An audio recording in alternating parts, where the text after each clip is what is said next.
안녕하세요. 오쇼 읽어드리는 심심이입니다. 오늘의 이야기는 강의 신과 바다의 신입니다. 삶은 경험이지 이론이 아니다. 삶에는 해석이 필요 없다. 삶은 살아야 하고 경험해야 하고 누려야 하는 것이다. 삶은 수수께끼가 아니다. 하나의 신비다. 수수께끼는 풀어야 하는 것이지만 신비는 풀릴 수 있는 것이 결코 아니다. 신비란 그대가 그것과 하나가 되어야 하는 것, 그대가 그 속으로 사라져야 하는 것이다. 그리하여 그대 자신이 신비 그 자체가 되어야 하는 것이다.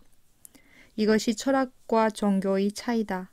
철학은 삶을 하나의 수수께끼로 여긴다.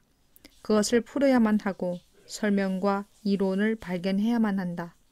철학은 생각한다. 해답이 반드시 존재한다고. 만일 삶을 하나의 물음표로 여긴다면 그대의 노력은 지적인 것이 된다. 삶이 하나의 의문이라는 가정 자체가 그대를 더욱 지적인 인간으로 만들 것이며 해답을 찾는 과정에서 많은 이론을 세울 것이다. 그러나 종교는 다르다. 종교는 말한다. 삶을 하나의 의문으로 여기는 것은 근본적으로 잘못이라고. 삶은 의문이 아니다. 그냥 그곳에 존재할 뿐이다. 아무 물음표도 없이 삶은 하나의 공개된 비밀로 그곳에 존재한다. 삶은 하나의 초대이다. 그대는 손님이 되어 그 문으로 들어가야 한다. 삶은 그대를 맞아들일 준비가 되어 있다. 따라서 삶과 싸우지 말라. 삶을 해결하려고 권유하지 말라. 삶은 수수께끼가 아니다. 삶과 하나가 되라. 그러면 그대는 삶을 알 것이다. 그 알은 그대 존재 전체로부터 나올 것이다. 그것은 지적인 추구가 아니다. 지적인 추구는 부분적인 노력일 뿐 전체적인 것이 아니다. 삶은 그대가 존재 전체로 삶과 함께 하기를, 삶과 함께 흘러가기를, 그리하여 삶과 하나가 되어 그대와 삶 사이에 아무 구분이 없고 어디까지가 그대이고 어디부터가 삶인지 구분할 수 없게 되기를 바란다. 삶의 모든 것이 그대가 되고 그대의 모든 것이 삶이 된다. 이것이 바로 구원이다. 문제 해결이 아니라 구원인 것이다. 힌두교에서 말하는 모크샤가 이것이다. 그것은 하나의 이론이나 결론이 아니다. 존재계와의 완전히 새로운 만남이다. 그것은 생각의 추구가 아니라 생각으로는 그것을 이해할 수 없다. 실제로 그대의 머리는 사라진다. 생각이 만든 모든 구분이 사라지고 경계의 선이 녹는다. 그대는 대양으로 녹아 들어가는 한 방울 이슬이 된다. 나라는 경계선은 사라지고 그 대신 우주적 차원의 경계선을 얻는다. 그 경계선은 무한하다. 가장 중요한 것, 첫 번째로 이해해야 할 것은 삶을 하나의 해결해야 할 문제로 여기지 말라는 것이다. 삶을 문제로 받아들이면 그 삶은 고달플 수밖에 없다. 이미 빗나간 길로 들어선 것이다. 그 길은 막다른 골목이다. 그 길의 어느 지점, 어느 이론인가 그대는 매달릴 것이다. 인간은 누구나 어느 이론인가 매달린다. 일단 매달리면 버리기란 실로 어렵다. 삶에 대한 이론을 갖지 않는 인간을 본 적이 있는가? 그럼 왜 이 이론에 매달리는가? 삶에 대한 풀 길 없는 문제가 두려움을 안겨주기 때문이다. 이론을 가지면 적어도 마음이 위안을 얻는다. 최소한 그대가 뭔가를 안다는 느낌을 준다. 그러나 그대는 아무것도 알지 못한다. 아무것도, 단 한 가지도. 인간이 마음에게는 알미 불가능하다. 생각해보라. 그대가 과연 진정 무엇을 알고 있는가? 단지 이론을 만들 수 있을 뿐이다. 그래서 세상에는 수많은 이론들이 난무할 뿐 진정한 알미 없는 것이다. 인간의 마음은 재빨리 단어들을 나열하면서 말을 갖고 유희를 버린다. 그것들은 모두 일방적인 해석일 뿐 사물이나 현상이 실체가 아니다. 실체에 대한 그대의 해석인 것이다. 그것은 지도와 같다. 여기 인도 지도가 있다. 그대는 늘 인도 지도를 갖고 다닌다. 그러면서 자신이 주머니 속에 인도를 넣어 갖고 다닌다고 생각한다. 그러나 그것은 종이 위에 그려진 점과 선일 뿐 실제 인도가 아니다. 다시 장미를 예로 들어보자. 그대는 장미에 대해 장미가 무엇인가에 대해 하나의 이론을 만든다. 나아가 장미가 사진을 갖고 있기까지 하다. 그러나 사진은 어디까지나 사진일 뿐 실제 살아있는 장미의 어떤 것도 그 속에 담겨 있지 않다. 어린아이를 보라. 아이에게는 아직 관념이라는 것이 없다. 자기만의 해석이 없다. 이제 장미를 아이에게 보여준다. 아이는 그 이름도 알지 못한다. 분류할 수 없고 꼬리표를 달 수 없고 그것이 무엇인지 말할 수 없다. 그러나 살아있는 장미가 그것이 있다. 그 색깔이 아이의 존재를 가득 채운다. 장미의 아름다움이 아이를 감싼다. 그 향기가 아이의 존재 깊은 곳에 가닿는다. 아이는 그것이 무엇인지 알지 못하지만 생생하게 살아있는 순간을 경험하고 있다. 이제 그 아이에게 이것은 장미꽃이다라고 말해보라. 그 순간부터 살아있는 경험은 다시는 찾아오지 않을 것이다. 아이는 결코 또다시 장미의 신비를 체험할 수 없을 것이다. 이제 장미 앞으로 다가가면 아이는 말할 것이다. 이것은 장미야. 이제 아이는 장미라는 단어를 갖고 다닌다. 아이는 처음에 무척 부자였는데 그대가 아이를 가난뱅이로 만들었다. 장미의 존재 전체가 그것이 있었으며 아이는 그것을 누릴 수 있었다. 그것을 설명하고 해석할 다른 방법이 없었다. 한 송이의 장미는 한 송이의 장미일 뿐이다. 장미는 늘 새롭다. 그대는 그것이 무엇인지 이것이나 저것이라고 말할 수 없다. 아이는 장미 앞에서 절대적인 침묵이었다. 아무 관념도 끼어들지 않았다. 생각이 그것이 없었다. 어떤 장애물도 없었다. 장미의 심장부가 아이의 심장부 속으로 깊숙이 들어갔다. 아이의 심장부가 장미의 심장부 속으로 녹아 들어갔다. 아이는 말할 수 없었다.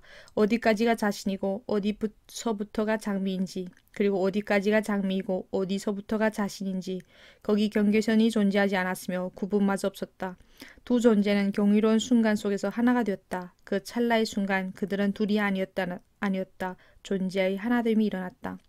그러나 그대가 아이에게 말한다. 이것은 장미라고. 이제 그 경험은 두 번 다시 찾아오지 않는다. 장미를 보는 순간 아이의 마음은 즉각적으로 말할 것이다. 이것은 장미라고. 신비는 사라지고 이제 아이는 하나의 해답을 얻었다. 아이는 이제 그것이 무엇인지 안다. 그러나 그것이 진정으로 장미를 아는 것인가? 이 얼마나 터무니없는 일인가? 그대는 아이가 점차 지식을 쌓고 그 속에서 성장하리라 여기지만 사실은 전혀 성장이 아니다. 정반대의 길을 걷는 것이다. 그대가 그것이 무엇이라고 말해주기 전에는 아이의 알문, 존재 전체에서 비롯된 것이었다. 그것은 지식이 아니라 경험이었다. 그러나 그대는 아이를 무지하다고 생각했다. 그리고 이제 아이가 그것의 이름을 알기 때문에 영리해졌다고 믿는다. 장미라는 단어는 장미가 아니며 신이라는 단어는 신이 아니다. 사랑이라는 단어는 사랑이 아니다. 그러나 우리는 끝없이 이런 멋진 단어들을 수집한다. 그리고 이들 단어들을 엮어서 해석과 이론과 논쟁을 만든다. 논쟁적일수록 더욱더 이론으로 무장하게 되고 그럴수록 실제 장미로부터 멀어진다. 그때 희미한 그림자조차 파악할 수 없다. 어떤 실체도 그대에게 전달되지 않으며 어떤 깨달음에도 그대는 이룰 수 없다. 단지 머릿속에서 단어들을 조립하면서 살 뿐이다. 유태인 세 사람이 아침 산책 중이었다. 그들은 오랜 친구 사이였다. 이런저런 대화를 나누며 길을 가는데 문득 고급 승용차 한 대가 지나가면서 시장이 차창 밖으로 손을 흔들며 안녕하시오 하고 인사를 했다. 이제 문제가 생겼다. 세 사람 모두 시장이 자기에게 인사를 했다고 믿은 것이다. 유텐 1이 말했다. 그렇게들 좋아하지 말게. 시장은 나한테 인사를 한 거야. 그는 나한테 인사할 수밖에 없거든. 유태인 2가 말했다. 그게 무슨 뜻이지? 유텐 1이 대답했다. 내가 그에게서 1만 달러를 빌렸거든. 그것도 2년 전에 빌리고 갚지 않았지. 그러니 돈을 받기 위해 나만 보면 인사를 할 수밖에. 유텐 2가 말했다. 그건 자네 착각이야. 그는 나에게 인사를 한 거야. 또 나한테 인사를 할 수밖에 없지. 왜냐하면 내가 그에게 1만 달러를 빌려주었거든. 그는 내게 돈을 빚졌어. 따라서 나를 겁내서 나만 보면 인사를 하지. 인사를 안 할 수가 없지. 이때 유텐 3이 웃음을 터뜨렸다. 다른 두 사람이 그를 돌아보며 물었다. 왜 웃는 거야? 그 웃음의 의미가 뭐지? 기분 나쁜데? 유텐 3이 말했다. 시장은 나한테 인사를 해야만 해. 자네들에게 한 게 아니야. 그리고 자네들 둘 다 틀렸어. 그는 내게 돈을 빚지지도 않았고 나 역시 그에게 돈을 빚지지 않았어. 그러니 그가 나에게 산뜻한 아침 인사를 보내지 않을 이유가 뭔가? 일단 관념을 통해서 실체를 보기 시작하면 모든 것이 문제가 된다. 예고가 해석을 가하기 시작하면 그때 그대는 무수한 해석들만 갖게 된다. 그대는 그것들에 대한 증거를 수집하고 증거들은 무척 그럴듯해 보인다. 그러나 오직 그대에게만 그럴 뿐 남들에겐 그렇지 않다. 그런 해석을 내린 것은 그대의 예고이기 때문이다. 또 그대는 갈수록 그대의 해석에 강하게 집착한다. 그것들에 많은 투자를 했기 때문이다. 누군가 기독교에 반대하면 기독교에는 감정이 상한다. 힌두교에 반대하면 힌두교에는 기분이 나빠진다. 왜인가? 종교인들이 흔히 주장하듯 그들의 진정한 구도자라면 상처받을 이유가 무엇인가? 오히려 반대 의견에 귀 기울여야 한다. 그 의견이 옳을지도 모른다. 그러나 에고가 개입된다. 그것은 힌두교가 옳고 틀린가의 문제가 아니라 그대가 옳고 틀린가의 문제가 된다. 어떻게 그대가 틀릴 수 있겠는가? 그대가 틀렸다면 지금까지 쌓아온 그대에 대한 그럴듯한 이미지가 무너진다. 그대는 틀릴 수가 없는 것이다. 그래서 작고 사소한 일에도 싸우고 논쟁한다. 그러나 싸움의 밑바탕에는, 즉 모든 싸움의 근본은 그대가 삶에 대항해서 싸우고 있다는 것이다. 그대가 만든 해답들로 삶을 정복하려고 애쓰고 있다. 그대의 이론들로 삶을 계획하려고 노력하고 있다.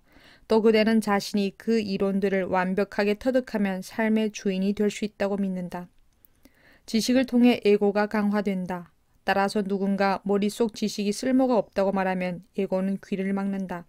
그것은 위험한 발언이기 때문에 결코 귀담아 듣지 않는다.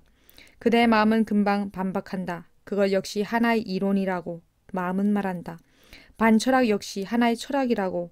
장자조차도 잘난 체하지만 결국 한 사람의 철학자뿐이라고. 이렇게 결론 지으면 복잡할 것이 없고 그대는 다시금 자신이 해석에 안주할 수 있다. 그러나 기억하라. 장자는 철학자가 아니다. 철학이란 무엇인가? 철학은 삶에 대한 하나의 관점이다. 관점은 선택을 의미하며 선택은 부분적인 것일 수밖에 없다.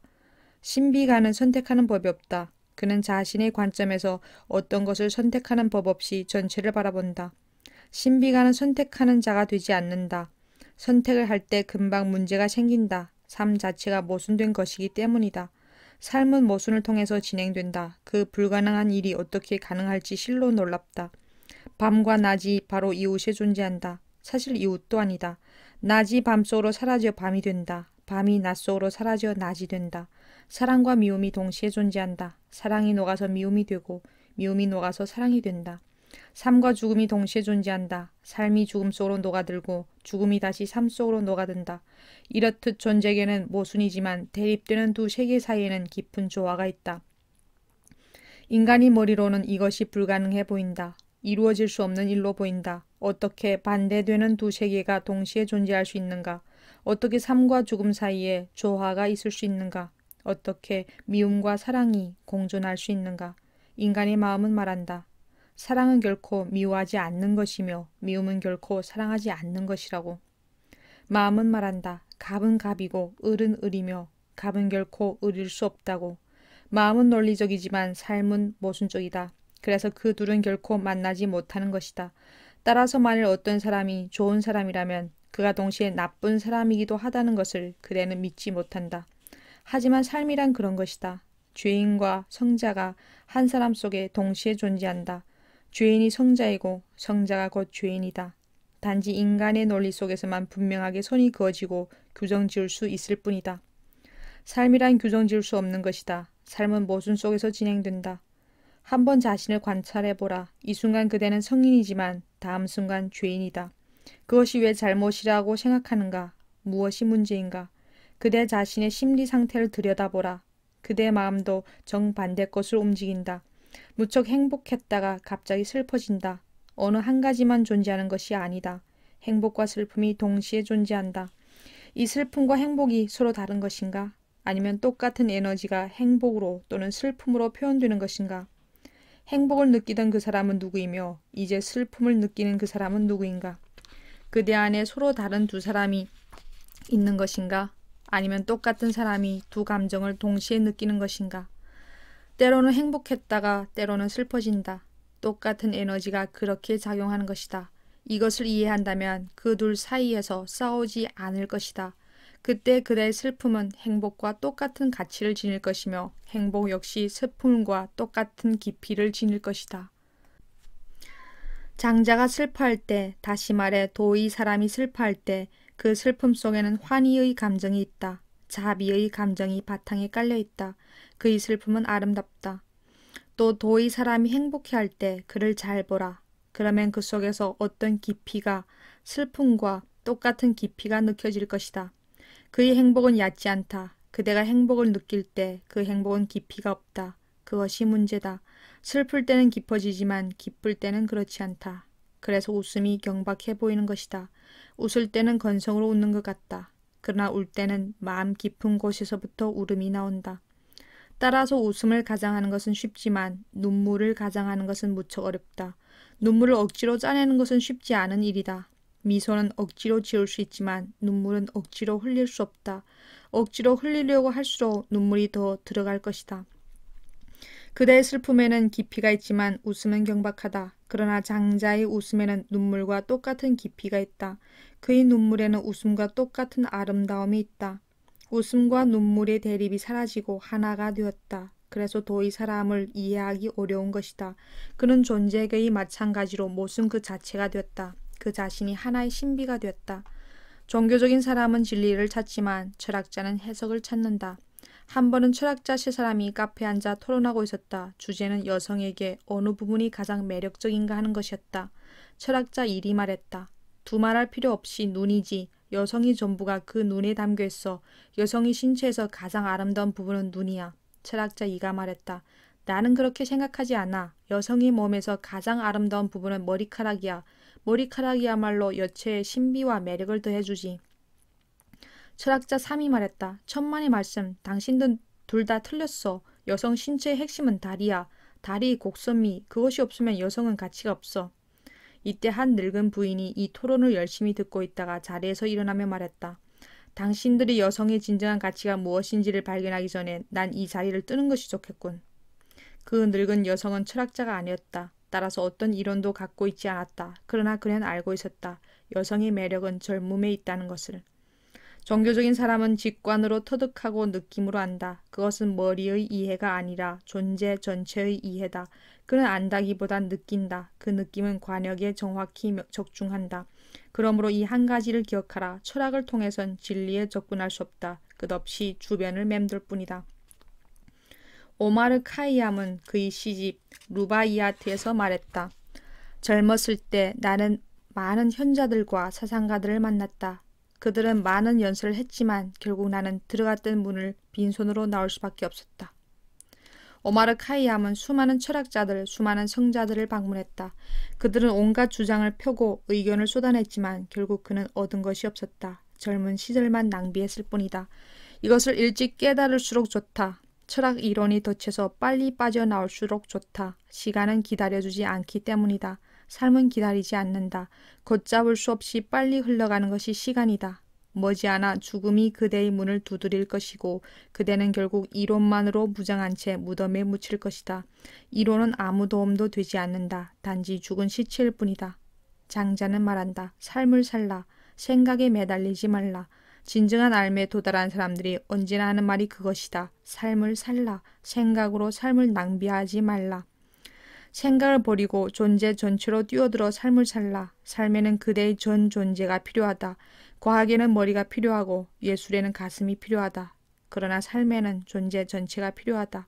머리만 활동하면 메마른 이론만 늘어날 뿐이다. 가슴만 활동하면 꿈과 허구만 늘어날 뿐이다. 존재 전체, 그것이 필요하다.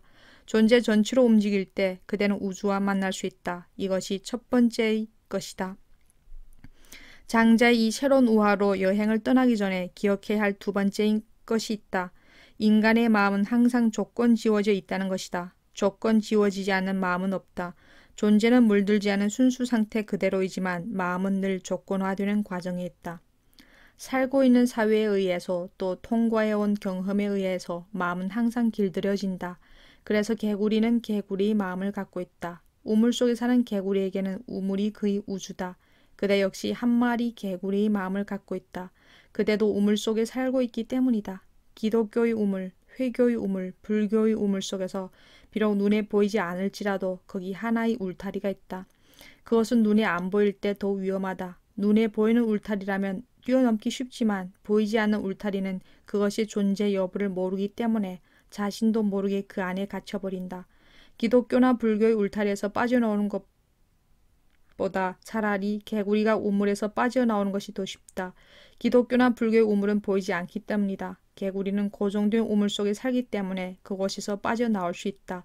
그러나 그대 우물은 어딜 가나 그대를 둘러싼다. 공기처럼 눈에 보이지 않게 그대를 에워싼다. 어딜 가나 그대는 자신의 우물을 갖고 다니며 그 안에서 나오지 않는다. 무엇을 보든지 그것을 통해 본다. 모든 해석이 이런 조건 지어진 상태에서 나온다. 진리를 알고 실체를 이해하는 사람은 조건 지어지지 않는 사람, 어떤 이론과 사상에도 물들지 않는 사람이다. 기독교인은 신을 알 수 없다. 불교인도 회교인도 마찬가지다. 자신이 기독교인도 아니고 불교인도 아니며 회교인도 아니라는 사실을 깨달은 자만이 신을 알 수 있다.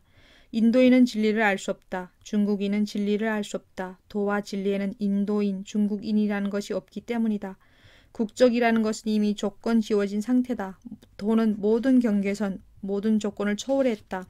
그 경계선과 조건들을 버려야 한다. 진리 앞에서는 완전히 벌거벗어야 한다. 어떤 옷도 어떤 신발도 벗어 던져야 한다. 기독교니 불교니 힌두교니 회교니 하는 것들을 벗어 던지고 단지 있는 그대로의 모습, 순수 존재 상태 그대로 다가가야 한다. 어떤 것에도 집착하지 말고 어떤 것에도 걸림이 없어야 한다. 그때 비로소 우물을 벗어날 수 있다. 우물에 매달린다면 어떻게 바다에 이를 수 있겠는가? 우물에 길들여져 있다면 바다가 저 앞에 있다 한들 그 사실을 믿지 않을 것이다. 그것을 알려고 하지 않을 것이다. 무한히 넓은 바다에 대해선 두 눈이 감겨져 있기 때문이다. 그때 그대의 눈은 우물처럼 좁은 세상만을 알 수 있다. 세 번째로 기억해야 할 것은 인간의 마음은 자기보다 못난 사람을 좋아한다는 것이다. 인간의 마음은 자기보다 잘난 사람을 두려워한다. 그래서 친구든 아내든 남편이든 인간은 누구나 자기보다 못난 사람을 원한다. 그래야 자신이 잘나 보이는 것이다. 인도에는 이런 속담이 있다. 낙타는 결코 히말라야 근처로 가지 않는다. 그래서 낙타는 사막에서 사는 것이다. 사막에서는 낙타 자신이 히말라야이기 때문이다. 이것이 무슨 뜻인가? 사막에는 높은 산이 하나도 없다. 그래서 낙타는 자기가 가장 높다고 주장할 수 있다. 그러니 히말라야 근처로 가면 낙타의 에고가 상처 입는다. 마찬가지로 그대는 언제나 달아난다. 에고가 상처 입을 염려가 없는 것으로 그대는 사막 같은 곳을 좋아한다. 적어도 그곳에선 그대가 뛰어난 인물이니까. 버나드 셔는 이렇게 말했다. 천국에서 내가 첫째가 아니라면 나는 천국에 가지 않겠다. 차라리 지옥이라도 내가 첫째인 곳이 낫다. 천국에서 내가 둘째가 되어야 한다면 나는 지옥을 택하겠다. 이 말은 곧 그대를 두고 한 말이다. 생각해보라. 천국이라 한들 그대가 첫째가 되지 못하고 될 수도 없다면 마음이 편하겠는가? 예수가 그곳에 있을 것이고 붓다가 그곳에 있을 것이다. 그들이 이미 앞자리를 차지하고 있으며 그대는 한참 뒷편이다. 그러나 지옥이라면 그대가 1인자가 될 가능성이 높다. 그것이 한결 쉽다. 지옥이 형편없는 곳이긴 하지만 그래도 그대가 첫째라면 1인자다. 눈에 띄는 존재인 것이다. 전혀 눈에 띄지 않는 존재가 된다면 아무리 축복받는 천국이라 한들 무슨 쓸모가 있겠는가. 문제는 이것이다. 아무것도 아닌 자, 무가 된 자, 오직 그만이 축복을 누릴 수 있다는 것이다. 나는 잘난 사람이란 생각이 불행을 부르기 때문에 그런 생각을 가진 사람은 항상 고달프다. 그는 늘 경쟁과 갈등에 시달린다. 그리고 늘 모든 사람과의 끝없는 긴장 속에 살아간다. 모두가 경쟁 상대이고 적이다. 인간의 마음은 언제나 자기보다 열등한 자를 찾는다. 주위에 열등한 자들을 두고 싶어 한다. 그래야 자신이 최고가 되는 것이다. 그러면 결국 어떻게 되겠는가? 끝없이 밑바닥으로 추락할 뿐이다. 진정으로 진리를 찾고자 한다면 자기보다 뛰어난 자를 찾으라. 진리란 최고의 것, 최상의 것이기 때문이다. 열등한 것, 밑의 것을 찾는다면 마침내 그대는 거짓 속임수의 진리와 함께 생을 마칠 것이다. 신에게로 다가서고자 한다면 자기보다 뛰어난 자를 찾으라. 장자 같은 도의 사람을 찾으라. 도의 사람은 신을 보았기 때문이다. 항상 도의 사람을 찾으라. 그리고 그때 겸허해야 한다. 엎드려 절해야 한다. 자신을 버려야 한다. 이것이 에고의 문제, 마음의 갈등이다. 인간의 마음은 늘 자기보다 못난 것을 찾는 경향이 있다. 그래서 결국 도의 사람이 되지 못하는 것이다. 생의 절정에 이르지 못하고 생을 끝맺는 것이다. 마음이 이르는 곳이 지옥이며 마음이 곧 지옥이다. 무심이 천국이다.